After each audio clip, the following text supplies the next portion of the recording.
Vamos a nuestras escrituras, hermanos, dando continuidad a el orden cronológico que hemos llevado durante los últimos meses. Hoy estaremos exponiendo Hechos de los Apóstoles, capítulo número 8, de los versículos 9 al 25, un texto un tanto largo, pero que es necesario tomarlo de esta manera. Dice la palabra de nuestro Señor: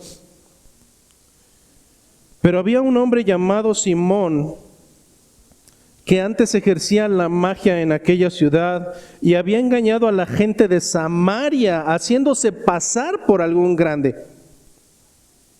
A este oían atentamente todos, desde el más pequeño hasta el más grande, diciendo: este es el gran poder de Dios.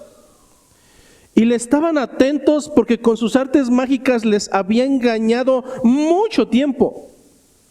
Pero cuando creyeron a Simón, que anunciaba el evangelio del reino de Dios y el nombre de Jesucristo, se bautizaban hombres y mujeres.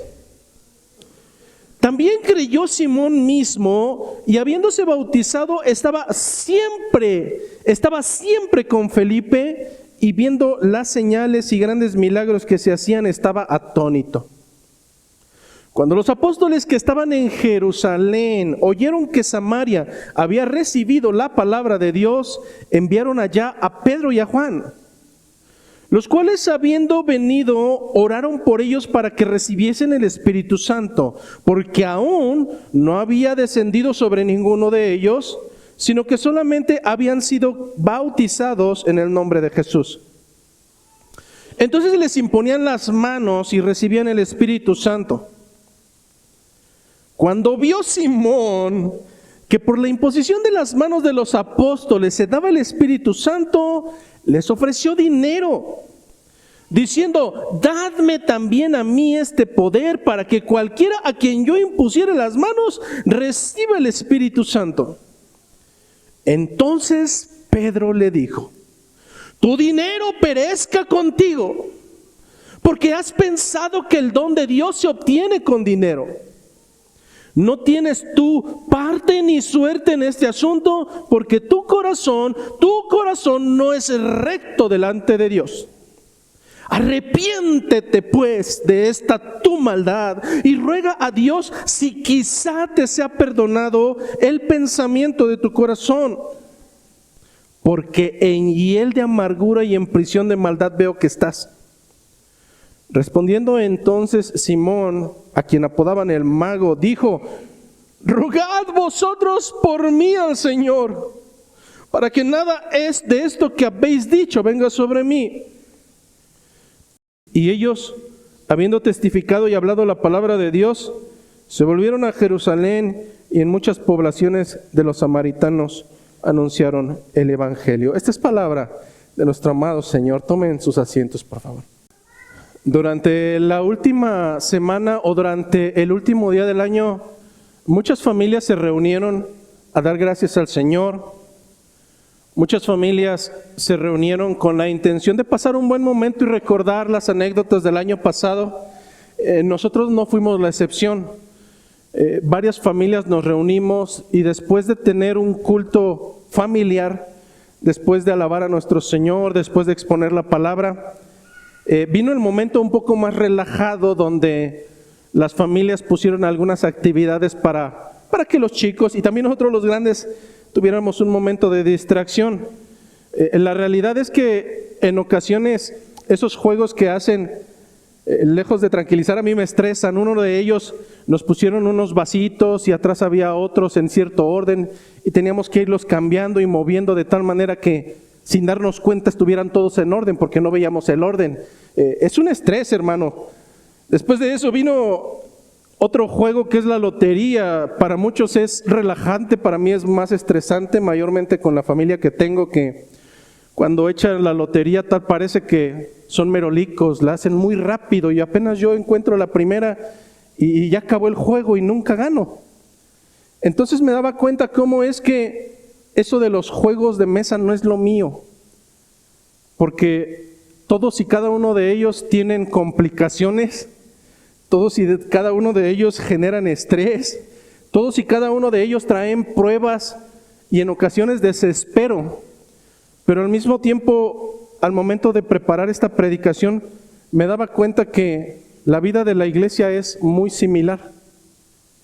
La vida de la iglesia, lejos de lo que muchos pudiéramos pensar, es una vida que sí o sí traerá complicaciones, traerá contradicción. Es una vida que se encuentra plagada de oposición, hermano. Y esto lo entendieron los primeros creyentes, y para muestra basta un botón. Nosotros encontramos cómo es que a lo largo de las Escrituras la enseñanza nos advierte que este camino será así. No es un camino de alegría, no es un camino lleno de burbujas y bombones. No, hermano. Lo que encontramos una y otra vez, no solamente en las Escrituras neotestamentarias, sino aún en las Escrituras del Antiguo Testamento, es un común denominador. Jesucristo dejaría claro por medio de varios pasajes, uno de ellos Mateo 10:22, no lo busques, van a ser muy rápidos, pero fíjate lo que dijo Jesucristo a sus seguidores: seréis aborrecidos de todos por causa de mi nombre. Seréis aborrecidos, no de algunos, hermano, seréis aborrecidos de todos por causa de mi nombre, Mateo 10:22. Pero además, a sus seguidores les dejó claro que Él los pondría como ovejas en medio de lobos. Mateo 10:16. Yo no sé cuántas veces has visto un lobo que acaricia a una oveja, ¿no, hermano? Cuando pones una oveja en medio de lobos, lo que van a hacer es destrozarla. Más adelante diría nuevamente Mateo 24:9, entonces os entregarán a tribulación. ¡Wow! ¡Qué motivante! Y os matarán. Y seréis aborrecidos de todas las gentes por causa de mi nombre. Mateo 24:9. Hermano, la iglesia desde el primer momento de la partida de Jesucristo, si algo recibió, fue oposición de parte de Satanás. Y a través de diferentes maneras, diferentes medios, diferentes estrategias y diferentes herramientas, Satanás estará buscando siempre ir en contra de aquel Cristo que le ha quitado en su propia percepción la honra de ser el primero. Nuestros hermanos del primer siglo, a raíz de la carta de Hechos de los Apóstoles, nos muestra claramente diferentes momentos iniciantes de oposición. Uno de los primeros lo encontramos en Hechos de los Apóstoles capítulo número 5, y lo recuerdas bien: oposición a través del engaño de Ananías y Zafira. Ananías y Zafira eran parte del pueblo, eran judíos, eran creyentes que caminaban con los demás. Sin embargo, trajeron vergüenza y trajeron pecado al pueblo a tal grado en que fueron fulminados por medio del Señor. ¿Y qué hablar posteriormente del encarcelamiento de los apóstoles? En dos ocasiones, el primero narrado en el capítulo número 4, el siguiente narrado en el capítulo número 5. Finalmente vemos cómo es que la oposición llega a un grado el cual el Señor ya había predicho, y el primer mártir entregó su vida con todo el gusto por su Señor. Encontramos la muerte de Esteban en el capítulo número 7, versículo 60. A raíz de ahí, la gran persecución narrada a partir del capítulo número 8 no ha cesado, hermanos. De tal manera que pensar que Samaria sería la excepción y todo saldría de manera correcta sería otro evangelio, sería pensar otro evangelio. Lucas nos narra cómo es que en Samaria Satanás no se quedó con las manos cruzadas. La oposición vendría a manos de un falso creyente. ¿Lo escuchaste bien? La oposición de Satanás hacia la iglesia tendría como herramienta a un falso creyente, un hombre conocido como Simón el Mago. Así que, hermano, tú y yo no podemos esperar un escenario diferente. La iglesia siempre ha encontrado, está encontrando y encontrará oposición por parte de Satanás y de sus aliados. Simplemente él buscará que el avance de la iglesia de Cristo, hombres y mujeres hechos nuevamente a imagen y semejanza de Él a través del sacrificio e intercambio glorioso de Cristo, se venga abajo. Y para ello utilizará todos los medios que estén a su alcance, incluyéndote a ti. Por tanto, una de las amenazas más grandes y constantes vendrá por medio de las falsas conversiones. Y es por eso que el día de hoy hemos titulado esta predicación Falsa conversión, una amenaza dentro de la iglesia, no fuera, hermano. La falsa conversión es una amenaza dentro de la iglesia.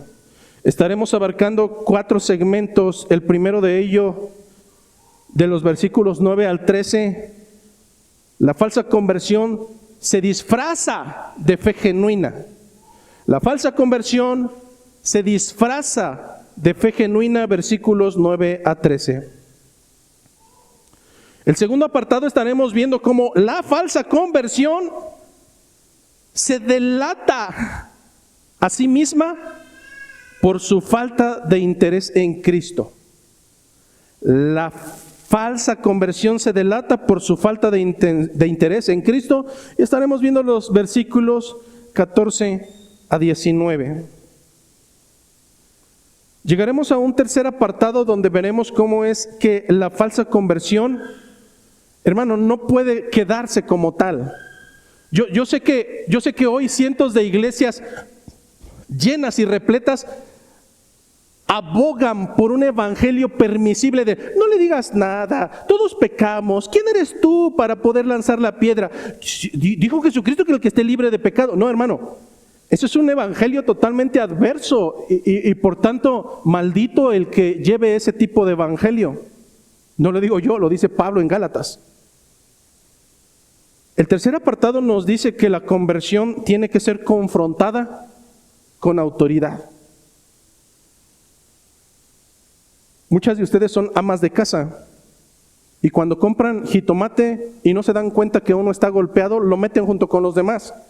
Pero cuando abren el refrigerador y ese tomate empieza a enlamarse, toman una decisión, le cortan un trozo y le permiten una segunda oportunidad. Pero si vuelve nuevamente a lo mismo, tienes que sacarlo, hermano. Tienes que sacarlo de ahí, porque de lo contrario será mucho tu amor por los jitomates, vivirás apasionada por los jitomates, pero ese jitomate, si no entiende, va a echar a perder a todos los demás. La falsa conversión tiene que ser confrontada y tiene que ser confrontada con autoridad. Finalmente llegaremos a un apartado sumamente pequeño que está relacionado con el anterior y llegaremos a este título donde nos dice que la falsa conversión necesita arrepentimiento genuino. Versículos 24 y 25. ¿Cuál es el objetivo de esta predicación, hermano? Hay uno sumamente claro. Y la intención, primero te diré cuál no es la intención. La intención no es que al final de esta predicación salgas como un juez tratando de identificar a tu alrededor quién es el impostor y quién es aquel falso hermano, quién no ha tenido una conversión real. Hermano, eso sería ponerte en una posición de Dios y eso no es correcto. Si hay una intención en esta mañana, es que seas honesto contigo mismo a través de las Escrituras, y al igual que Pablo, instes a tu propia persona a una autoevaluación para que ratifiques que en verdad tú no eres uno de ellos. Hermanos, Satanás es sutil y padre de mentira, a tal grado que nuestro propio corazón puede autoengañarnos y pensar que somos el pueblo de Dios, cuando en verdad no hay evidencias de que así sea.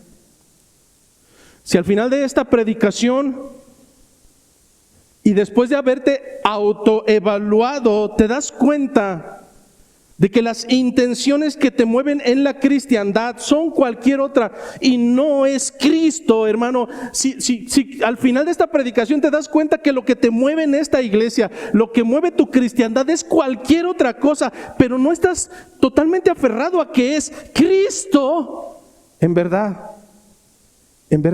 estás en graves aprietos, porque hay una alta probabilidad de que no hayas nacido de nuevo. Quien sigue el evangelio por cualquier otra razón carnal que no sea Cristo, nunca estuvo por el Salvador. Y por tanto, de verdad, yo te digo que hoy es un buen día para que apliques el mismo antídoto que dio Pedro a este hombre que evidenció que aun cuando estaba en medio de los creyentes, aun cuando se había bautizado, aun cuando dice la misma palabra que creyó, dio cuenta que jamás fue parte del pueblo.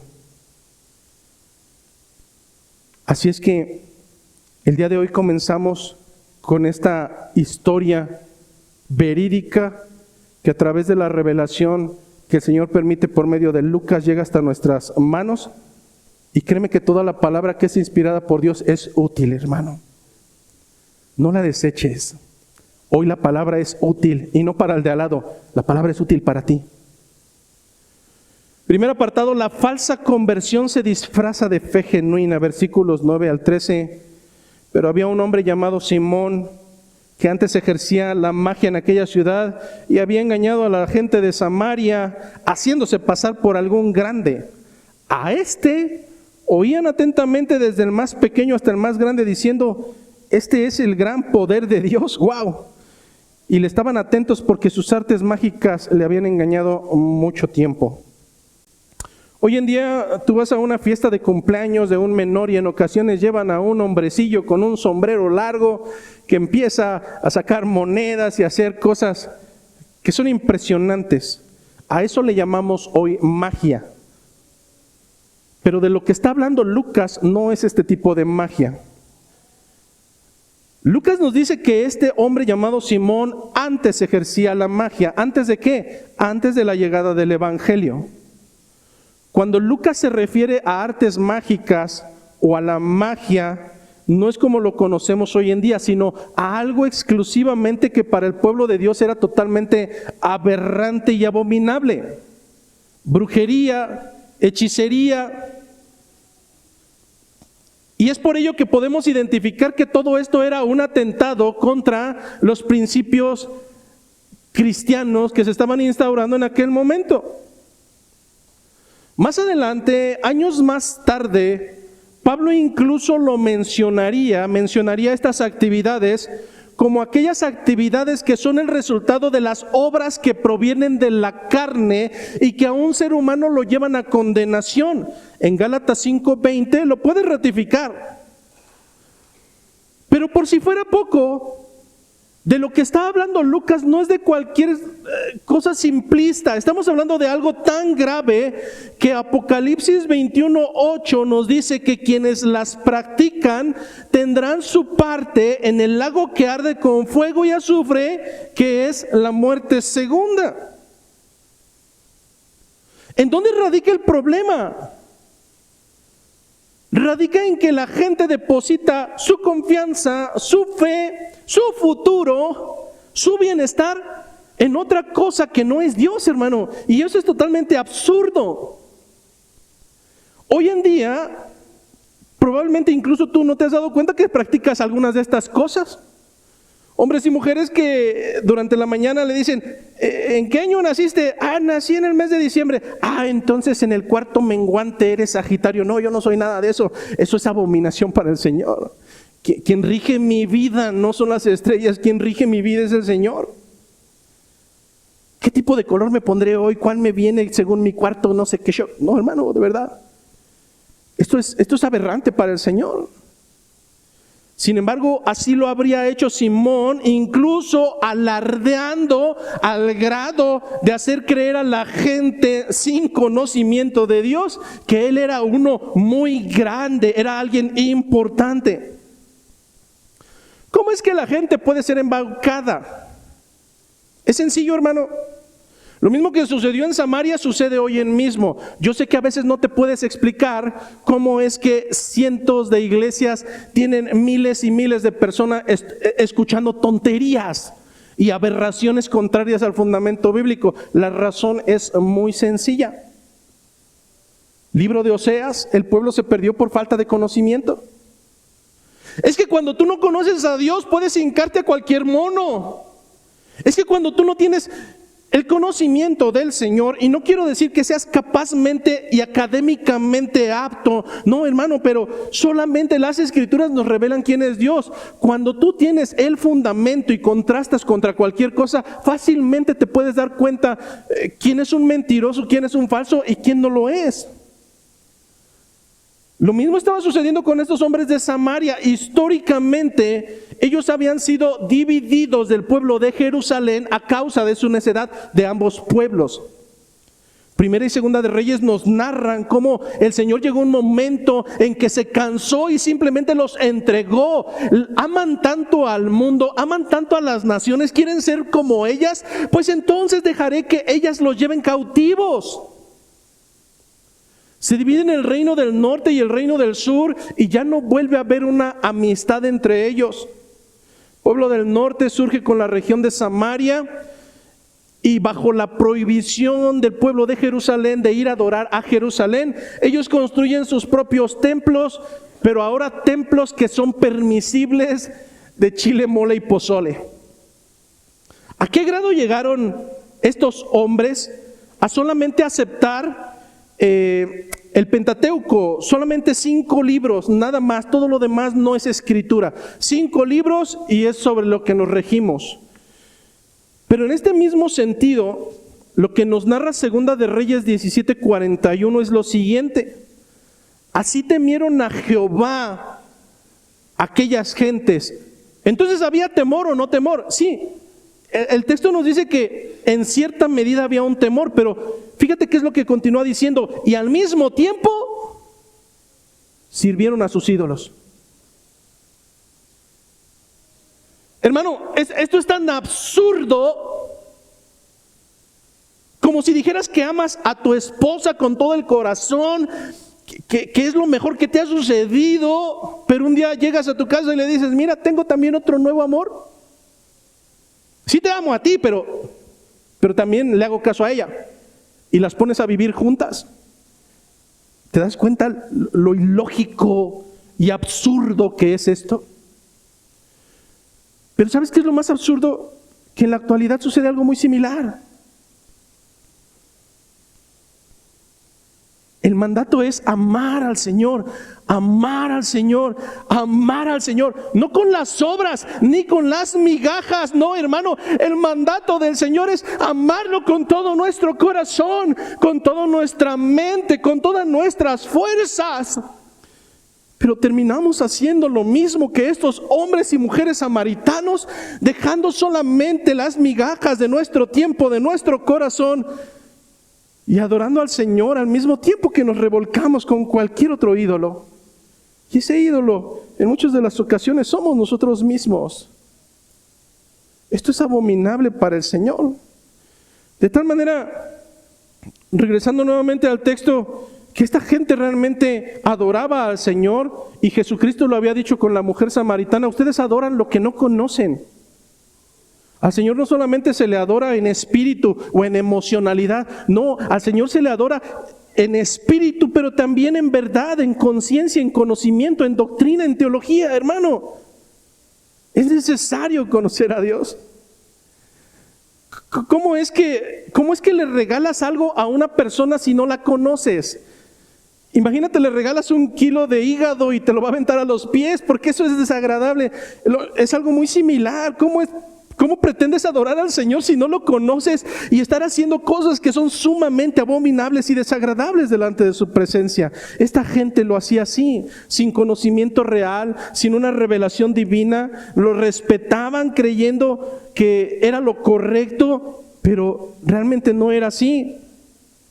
Es por eso que fue sencillo que este hombre, con ciertas cuestiones de hechicería, pudiera embarcar a todo en noches de gloria y tonterías como esas. Algo muy similar, hermano. Cuando no conoces al Señor es fácil cautivarte, pero las cosas no serían para siempre así. Continúa narrando Lucas que entonces, versículo 12, cuando llega Felipe, creyeron a Felipe. ¿Creyeron en Felipe? No, creyeron a Felipe. ¿Qué creían sobre él? Pues lo que anunciaba, el evangelio del reino de Dios, el nombre de Jesucristo, a tal grado, hermano, que realmente eran capaces de dejar todas sus creencias atrás, aún sincretistas, y bautizarse tanto hombres como mujeres. Pero lo más interesante del texto, versículo 13, nos narra algo interesante. Tú y yo ya sabemos la historia completa, pero se está narrando en el tiempo que fue recibida. También creyó Simón mismo, y habiéndose bautizado, estaba siempre con Felipe, y viendo las señales y grandes milagros que hacía, estaba atónito. Aquí es donde viene un punto importante. ¿Esteban se dio cuenta que este era un falso creyente? No, hermano, no. Es más, se narra que creyó. Si Esteban hubiera dado cuenta de que realmente este no era un hermano, hubiera dicho, bueno, este intentó bautizarse y le negamos, o este se bautizó pero después le dijimos que no era hermano. Pero realmente, en el momento en que los samaritanos están oyendo el evangelio de salvación, este hombre Simón cree junto con ellos. Eso es lo que nos narra la Escritura. Ahora es importante, y siempre es mi consejo, que cuando vayamos a un texto bíblico, no lo hagamos de una manera literalista. Las palabras en el original son muy importantes.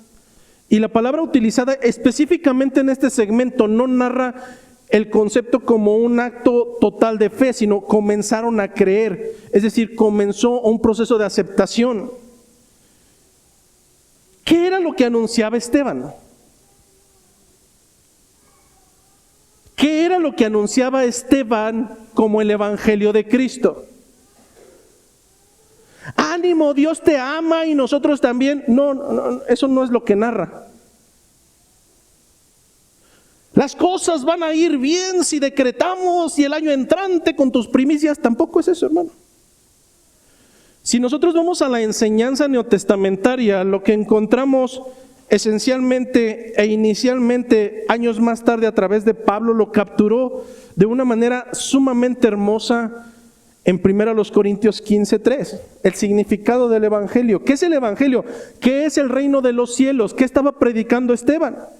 Pablo lo diría de esta manera: que Cristo murió por nuestros pecados, conforme a las Escrituras, y que fue sepultado y que resucitó al tercer día, conforme a las Escrituras. Cuando Lucas nos deja ver qué es lo que estaba predicando, nosotros también recordamos que este evangelio del reino de los cielos, de acuerdo al mismo Jesucristo, no es un evangelio lisonjero, no es un evangelio permisible. Lo que encontramos una y otra vez, Mateo capítulo 3, Mateo capítulo 4 y todo el resto del fundamento escritural, es que la llave de entrada a este evangelio es arrepentimiento.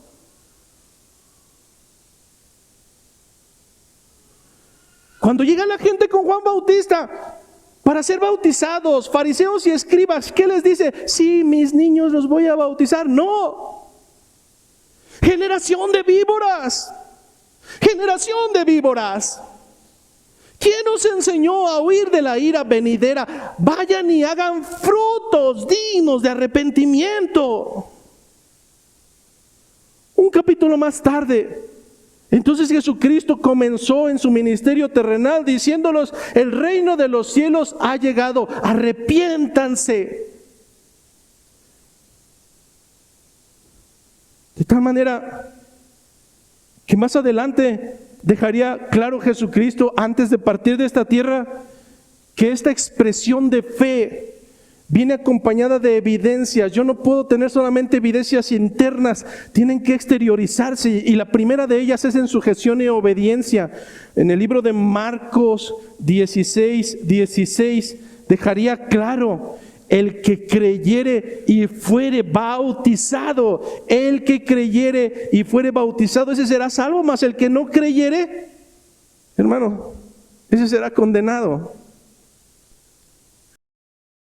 De tal manera que los samaritanos pedían ser bautizados incluso por sus archienemigos históricos, ancestrales. Y entonces encontramos que samaritanos eran bautizados por judíos, y aún dentro de ellos, nos narra Lucas, creyó Simón mismo y se bautizó. Algo es cierto, y es que con la llegada de Felipe, Simón reconoció que alguien más grande que él había llegado a destronarlo. Pero esto no se traduce en una conversión legítima. La gente seguramente dejó de seguir a este hombre y ahora iba atrás de Felipe, y entonces a él no le queda más que unirse a la multitud y aceptar la presencia de ese poder superior. Algo curioso que narra Lucas es que después de su bautismo sucede algo muy peculiar, y yo no me había dado cuenta que en ocasiones así sucede. Este hombre llamado Simón no se le despegaba a Felipe. Siempre se mantenía muy cerca de Felipe, siguiéndole a donde quiera que éste iba. Y si nosotros nos hubieran preguntado en ese momento, si fuéramos samaritanos y estuviéramos al lado y nos hubieran preguntado: oye, Berta, ¿por qué el Simón no se le despega al Felipe? Pues es que Simón ahora ya es muy espiritual. Siempre está en las cosas del Señor. Felipe va a evangelizar, ahí va Simón. Felipe va a bautizar, ahí va Simón. Felipe va a comer, ahí va Simón.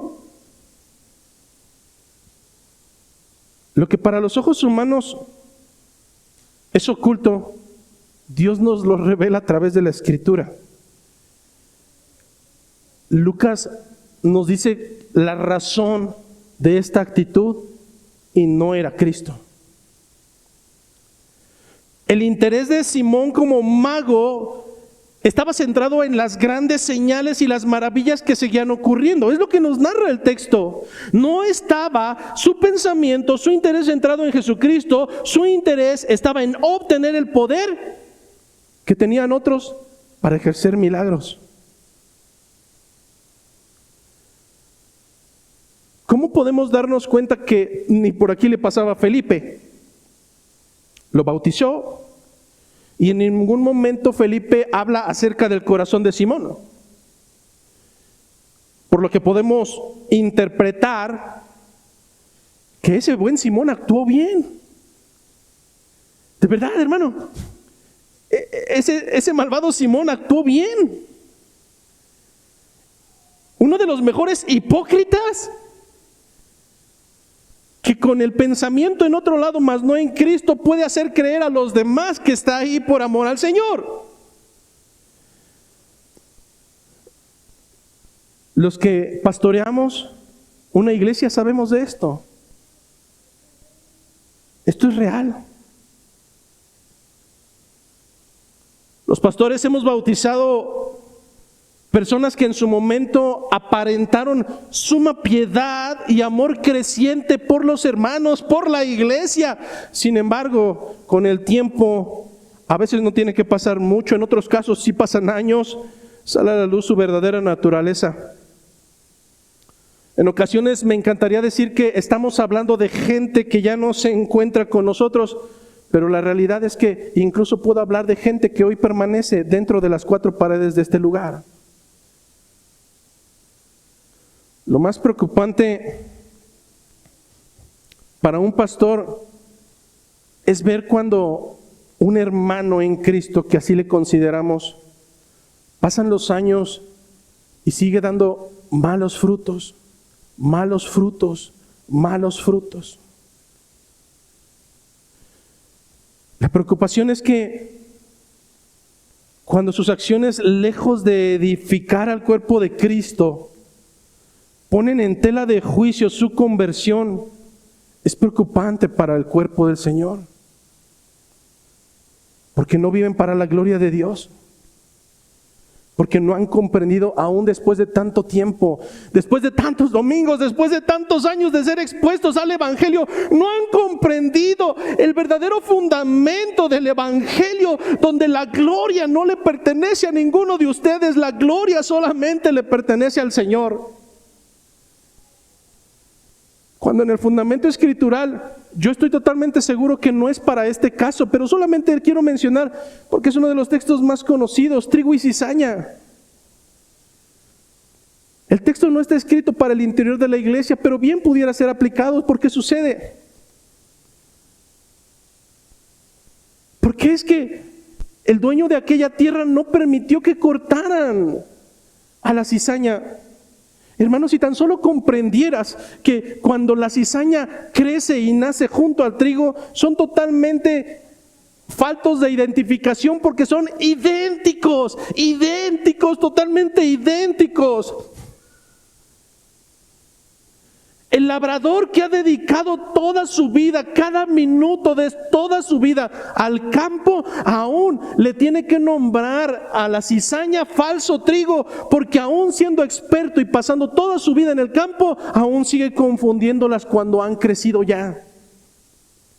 De tal manera que el hecho de cortar a una significaría la probabilidad de equivocarse y cortar a un trigo verdadero. Pero el mandato del Señor en esa parábola fue sumamente hermoso. Deja que llegue el tiempo de la siega cuando den su fruto, y entonces cortaremos a cada una. Porque es solamente cuando llega el tiempo en que cada uno de ustedes da su fruto, que entonces podemos ver que realmente ese fruto no corresponde al Evangelio de Cristo y centrado en Él.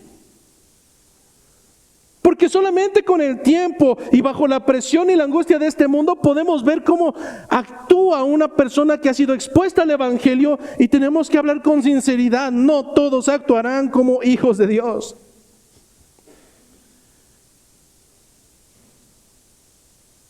La razón, apartado número 2.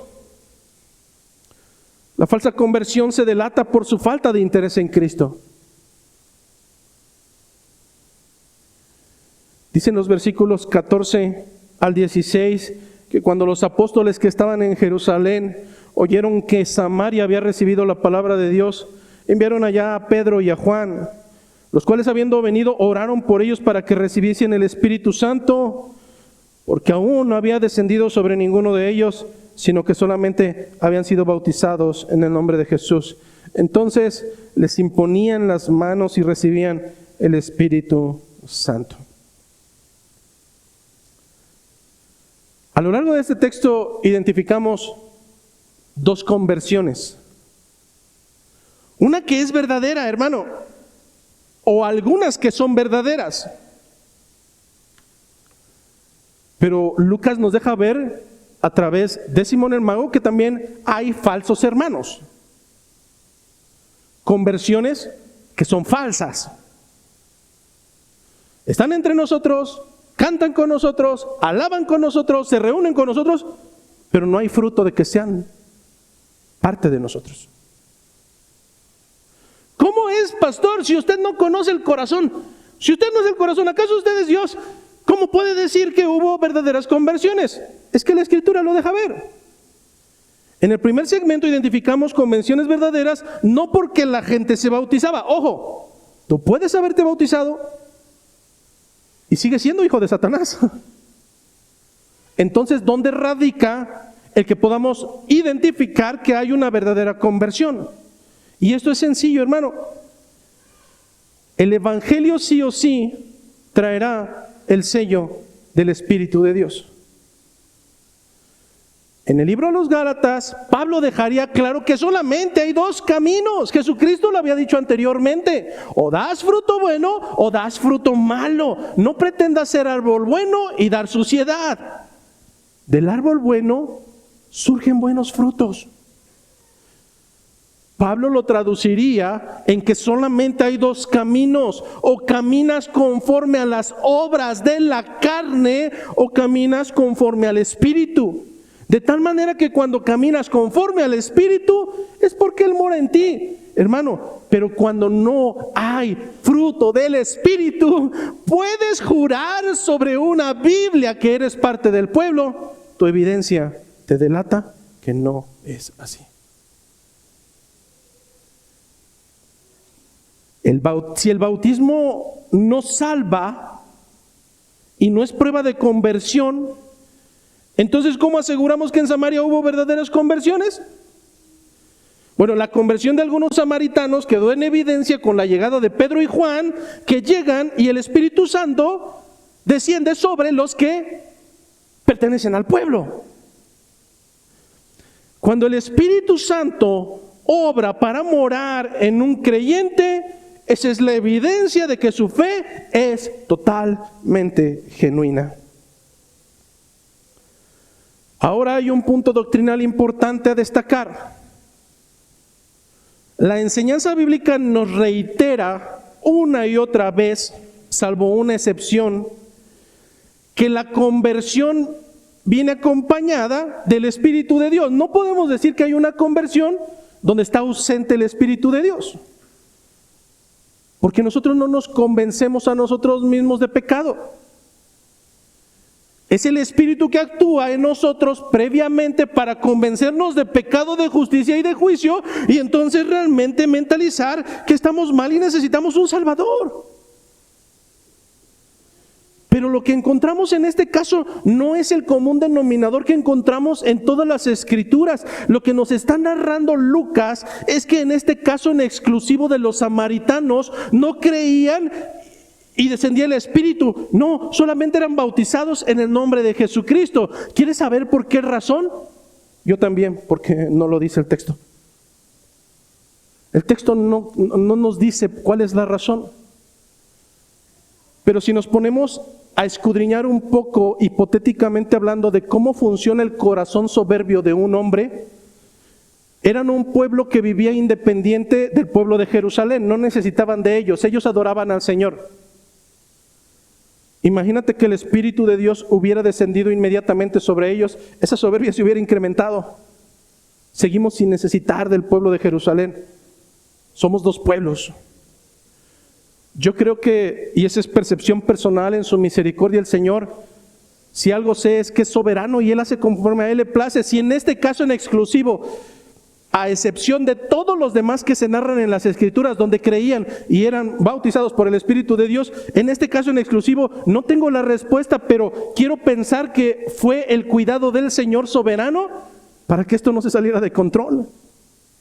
Si algo entiendo es que Dios es un Dios de orden y que todo esto tuvo que ver con su propia soberanía y sabiduría. Así es que, si pudiera argumentar, diría que al Señor no le gusta la carnalidad y no le gusta lo que proviene de parte de ella. Por tanto, al Señor le ha placido instituir autoridades. Y lo querramos o no, esos dos apóstoles tuvieron que ir hacia allá para instaurar y ratificar que eso realmente provenía por parte del Señor. Regresando al tema central, dice el versículo 18, que cuando vio Simón que por la imposición de las manos de los apóstoles se daba el Espíritu Santo, les ofreció dinero diciendo: dadme también a mí de este poder para que cualquiera a quien yo impusiese las manos reciba el Espíritu Santo. Si ya vimos las conversiones verdaderas, ¿dónde está la conversión incorrecta? Simón. Lo que nos revela esta actitud de Simón es que realmente él no ha experimentado una verdadera conversión y por tanto no tiene el Espíritu de Dios y por tanto es capaz de ofrecer dádivas terrenales para obtener lo espiritual. Es totalmente claro que Simón no está ahí por Cristo, está por cualquier otra razón.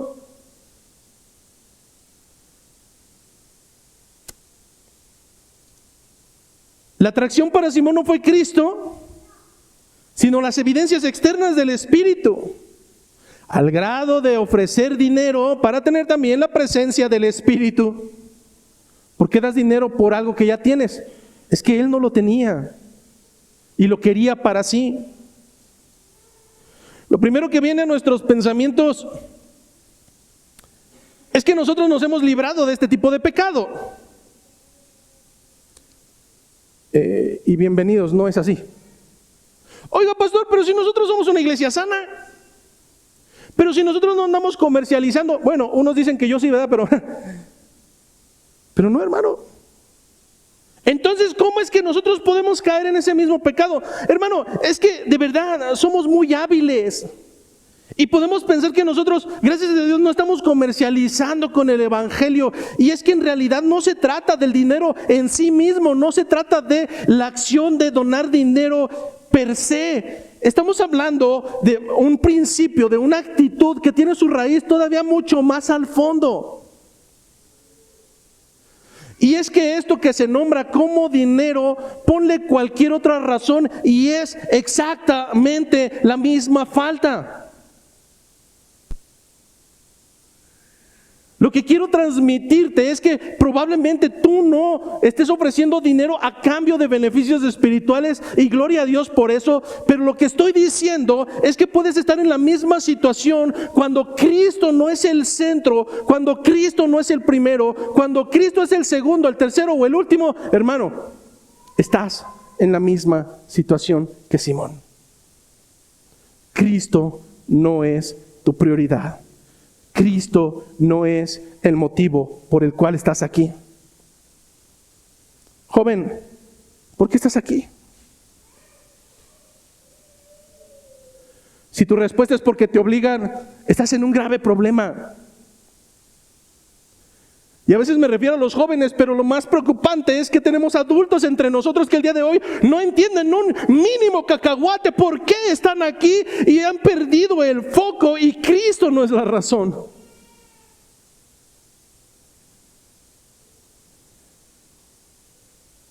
El tema central es este.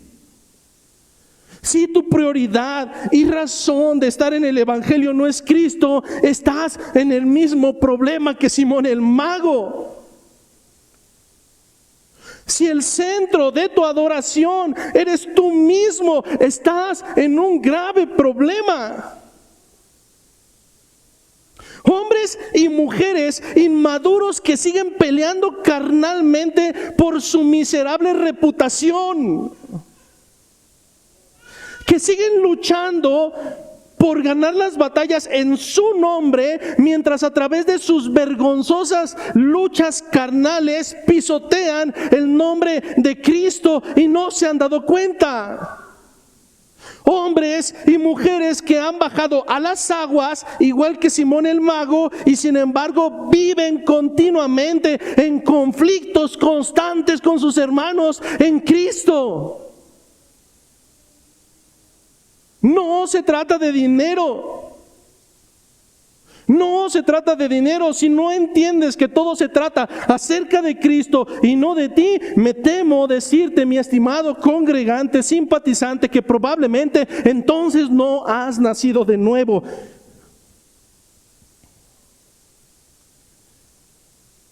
¿Piensas que mis palabras son duras?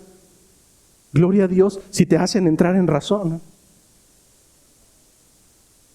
Si piensas que mis palabras son duras, gloria a Dios si te hacen entrar en razón y tu alma es rescatada. Pero veamos qué sucedió en nuestro tercer apartado. Si Pedro fue más suave con este hombre. Tercer apartado, la falsa conversión tiene que ser confrontada por la autoridad. Hermano, no podemos solapar. No podemos solapar el pecado. No podemos decirte que estás bien cuando sabemos que no estás bien. Lo mismo hizo Pedro, lo mismo tenemos que hacer nosotros. Entonces Pedro le dijo, tu dinero perezca contigo porque has pensado que el don de Dios se obtiene por dinero. No tienes tú ni parte ni suerte en este asunto porque tu corazón no es recto delante de Dios. Arrepiéntete, Simón, pues de esta tu maldad, y ruega a Dios si quizá te sea perdonado el pensamiento de tu corazón. Porque en hiel de amargura y en prisión de maldad veo que estás. Cuando nosotros leemos la versión Reina Valera, utiliza la palabra perezca contigo, tu dinero perezca junto contigo. Hermano, la palabra es mucho más ruda en el original. La palabra griega apoleia, que se utiliza exclusivamente en este segmento, tiene un uso tradicional en aquel entonces, y mientras al español la podemos traducir como destrucción, perdición o ruina, en los contextos bíblicos o en el contexto en el que se está narrando se refiere a una condenación eterna o la destrucción espiritual. ¿Sabes qué es lo que más duele en mi corazón? Que a veces después de la predicación escucho entre ustedes: hoy sí estuvo bien dura la predicación, hoy sí me confrontó, hermano, y sigues caminando igual. Y sigues caminando igual. Probablemente no hemos alcanzado a dimensionar que lo que está en juego no son cartas de Pokémon. Lo que está en juego no son pertenencias terrenales, hermano. Lo que está en juego es tu alma por la eternidad. ¿No has comprendido que si sigues en la misma necedad, que si sigues en el mismo postulado de estar en este lugar por cualquier otra razón, podremos decirte hasta el cansancio, confrontarte a través de las Escrituras, pero al final de tus días que no seas como aquel hombre rico, que no seas como aquel hombre rico que estando ya en el foso de la eternidad, donde la llama no se apaga y el gusano nunca muere, que gimas como aquel hombre. Ojalá y pudiera alguien ir a advertir a mis hermanos: hermano, hoy tienes vida. Y si el Señor está haciendo llegar esta palabra hasta tus oídos, no es porque tú le desagrades, es porque te ama y porque no quiere que ninguno de ustedes se pierda, sino que proceda al arrepentimiento. Lo que está en juego, hermano, es tu alma por la eternidad. Lo que le está diciendo a Pedro, lo que le está diciendo Pedro a este hombre Simón, es que tanto él como su dinero, tanto él como el motivo por el cual está ahí, tanto él como el motivo por el cual está ahí, y que no es Cristo, juntos terminarán en la perdición eterna. Por tanto se atreve a decirle: tú no formas parte de nosotros. Tú no tienes parte ni suerte en todo este asunto. Tú no tienes lugar entre nosotros. Lo que hace Pedro con esta sentencia es excluir a Simón de la comunidad cristiana. No tienes parte ni suerte con el Señor. Traducción: estás completamente descalificado para recibir el Espíritu de Dios o incluso ser un maestro de las buenas nuevas. Pero incluso va más allá. Y probablemente algunos de nosotros dirán: ¡qué atrevido! ¿Quién se cree? ¿Con qué autoridad le dice esas cosas? Pedro mira a Simón y le dice: tu corazón no es recto delante de Dios. Es que no hay que escudriñar mucho, es visible, tu corazón no está delante de Dios. No podemos engañar a un falso creyente diciéndole: no hombre, vas bien, adelante, mira. No, hermano, por amor a tu alma, tu corazón no está bien delante de Dios. Entonces, ¿estoy capacitado para decirle algo similar a uno de mis hermanos? Depende, hermano. Depende de cuáles sean tus intenciones. Si tus intenciones son fastidiar, destruir, cortar una cabeza, yo te diría: cállate la boca. Pero si en verdad amas a tu hermano, si en verdad amas su alma, si en verdad el sacrificio de Cristo late por cada una de tus arterias y ves que tu hermano se está perdiendo, yo te diría, el tiempo se acaba, ve con él y al igual que Pedro, confróntalo y dile: hermano, tu vida no es recta delante del Señor, por amor a tu alma, arrepiéntete. Arrepiéntete. Pero hermano, si lo que quieres es utilizar tu espiritualidad para humillar a otro más, en verdad, que el Señor te reprenda, porque no somos llamados a eso. Libro a los Gálatas, tan hermoso, lo amo. Nos dice el apóstol Pablo: si uno de tus hermanos cae en ocasión de pecar, ustedes que son espirituales, destrúyanlo, aniquílenlo, háganlo sentir como basura. No, hermano, continúa diciendo Pablo, ustedes que son espirituales, restauradle, háganlo caminar nuevamente con espíritu de dominio propio, con espíritu de mansedumbre.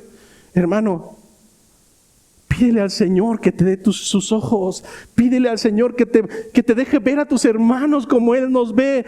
Pídele al Señor que te preste sus oídos, que te preste sus brazos. Ama al que está a tu lado, sabiendo que si no haces lo correcto, su alma se perderá por la eternidad.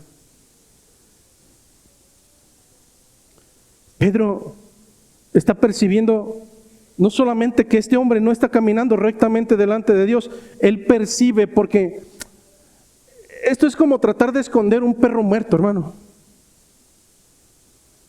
En ocasiones en las carreteras les ponen cal para que no apeste. Pues en ocasiones aún con tanta cal te das cuenta que hay un perro, hay un bulto blanco, pero además huele mal. Pensar que mi carnalidad nunca saldrá a flote es ilógico, hermano. Entre más pase el tiempo, esa carne podrida empezará a dar señales. La carne muerta se percibe. Y lo que hace Pedro es percibir cuál es el origen de la carnalidad de este hombre llamado Simón. Pedro le señala el camino de salvación, diciéndole: arrepiéntete pues esta tu maldad y ruega a Dios. Arrepiéntete porque en hiel de amargura y en prisión de maldad veo que estás. Hermano, cuando el pecado ya rebasó y por más que lo querramos ocultar ya está afuera, tu amargura va a ser perceptible. Tu hiel, tu malestar. Hermanita, ¿qué tiene? Nada. Este hombre tenía amargura ya. Estaba saliendo al exterior. De tal manera que el antídoto es: arrepiéntete, arrepiéntete. Las dos palabras en original en griego, tanto metanoia o metanseo como metamelomai, que Reina Valera las traduce como arrepentimiento, no son las mismas que se utilizan en todos los contextos. Mientras metamelomai, palabra griega, se utiliza en algunas contadas ocasiones, y una de ellas es narrando el arrepentimiento de Judas, y arrepentido regresó las 30 monedas. Nos narra un tipo de arrepentimiento que no es genuino, sino un tipo de arrepentimiento donde solamente te vieron que caíste en pecado y te avergonzaste. Aunque fue y entregó las 30 monedas de plata, no hubo una conversión. Él fue y se suicidó. Pero la palabra que utiliza Pedro es una palabra sumamente especial. La palabra metanoia, o el derivado metanseo, que se traduce como un cambio total de pensamiento, de actitud y de actos. Un cambio total. Es como si hubieran dicho: esta no es la persona que conocí, es uno totalmente diferente. Piensa, habla, camina, se comporta de una manera diferente. Hermano, esto es lo que hace el Espíritu de Dios en la vida de los creyentes. Lo que le está diciendo Pedro a Simón es: deja de luchar con tus fuerzas carnales. Déjate de tonterías. Humíllate delante de la presencia del Espíritu de Dios. Deja que Él conduzca tu vida. Cambia tu pensamiento, cambia tu corazón, no por tus fuerzas, sino por la humillación de reconocimiento de que estás haciendo mal y que de continuar en ese mismo sentido, perecerás al igual que tu dinero. El llamado no cambia para nosotros, hermano. El llamado es exactamente lo mismo. Puedes tener 3, 4, 5, 6, 20 años en el Evangelio y probablemente hasta el día de hoy aún seguir caminando en carnalidad y dar muestra que la razón por la cual estás aquí no es Cristo, sino tu propia carnalidad. Pero si un antídoto nos da después de habernos autoevaluado, hermanos, es que la única salida es arrepentimiento genuino, una nueva vida, un nuevo corazón. El dominio del Espíritu de Dios sobre nosotros. La falsa conversión, último apartado, por tanto entonces necesita arrepentimiento. Respondió entonces Simón y dijo: rogad vosotros por mí al Señor para que nada de esto que habéis dicho venga sobre mí. ¿Quién de ustedes piensa que Simón se arrepintió? ¿Quién dice que no? ¿Quién dice que sí? No lo sabemos, porque inmediatamente Lucas corta el texto y no da más información acerca de Simón.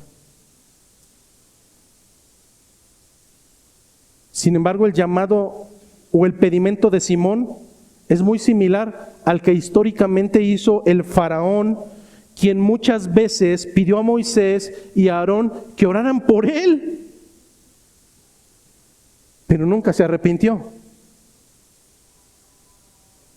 Lucas interrumpe su relato sobre Simón y debemos ser cuidadosos para no leer el texto, lo que Lucas nunca escribió. Pero al momento de las conclusiones quisiera retomar este tema con la finalidad de dar mi posición y el motivo por el cual creo que fue así. Lucas concluye versículo 25 diciendo que entonces ellos, refiriéndose a Pedro y a Juan, habiendo testificado y hablado la palabra de Dios, volvieron a Jerusalén y en muchas poblaciones de los samaritanos anunciaron el Evangelio. Ellos no dejaron de hacer lo que les había sido encomendado. Hubo confrontación, hubo herramientas por parte de Satanás, sí, hermano, pero ellos siguieron haciendo lo suyo aún de regreso a Jerusalén. Al final los apóstoles regresan a Jerusalén para dar el informe del trabajo hecho. ¿Qué podemos absorber de todo esto, hermano? ¿Qué podemos absorber de todo esto, amigo que estás el día de hoy con nosotros? Quisiera leer las conclusiones de una manera literal, porque creo que es importante. Lucas cierra este pasaje, y lo he mencionado ya, sin resolver el destino final de Simón, y lo hace desde mi percepción de una manera intencional. El Espíritu Santo le permite usar a Simón como un ejemplo cómodo de alguien que casi se salvó o que eventualmente se arrepintió. Hubiera sido así, hermano. Sin embargo, lo que me queda a mí en lo personal frente a esta ejemplificación es un espejo sumamente incómodo,